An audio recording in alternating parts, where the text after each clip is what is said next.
Up first this evening, there have been concerns about the readiness of primary schools to prepare students for the Primary Exit Profile PEP exams, but the Education Minister, Will Reid, says a recent survey shows the majority are ready. The proclamation was made despite some schools pointing out that they are yet to receive the PEP curriculum. Mr. Reid made the observation at a press briefing at which he also outlined the overall readiness of his ministry for the new school term, which begins on Monday.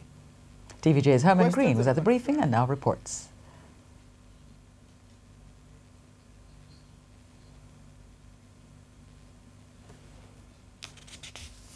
Concerns have been raised in the past few weeks about PEP. The JTA president, Dr. Garth Anderson, recently saying schools are not equipped to prepare students for the exams. But the Education Minister, Will Reid, is disagreeing. On Thursday at a press briefing ahead of the reopening of schools next week, Mr. Reid said a PEP survey measuring teachers' readiness shows more than 80% of the primary schools are ready for the new exam. For those that are not ready, all the schools need to indicate if they have any particular challenge. Let us know. We're already out there in the field with math coaches and literacy coaches and coaches for science and so on. And we have them on standby, ready to be deployed to hold the hands of the teachers. And importantly, your master teacher, the Minister of Education himself, will be leading from the front. I'll be visiting schools very regularly, be teaching these PEP classes to make sure that everybody is comfortable. He said hard copies of the curriculum will be distributed starting Monday.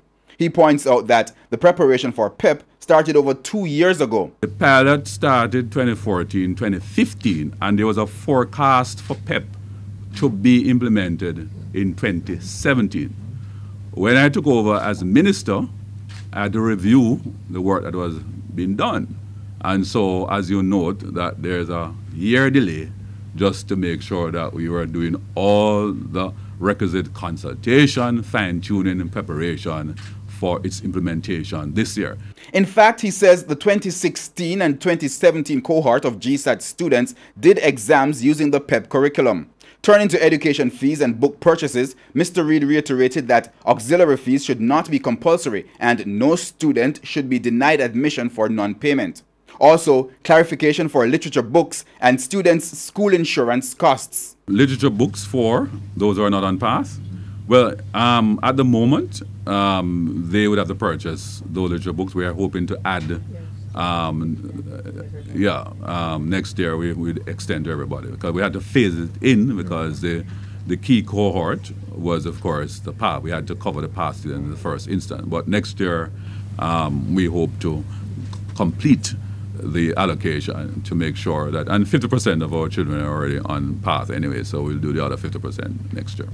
As for adjustments to the school feeding program, where Nutrition Products Limited cut buns and bolas from their menu, Mr. Reid says the ministry has added and will now be paying more than 1,000 cooks at government schools to ensure that cooked meals are prepared for students daily. Herman Green, TVJ News.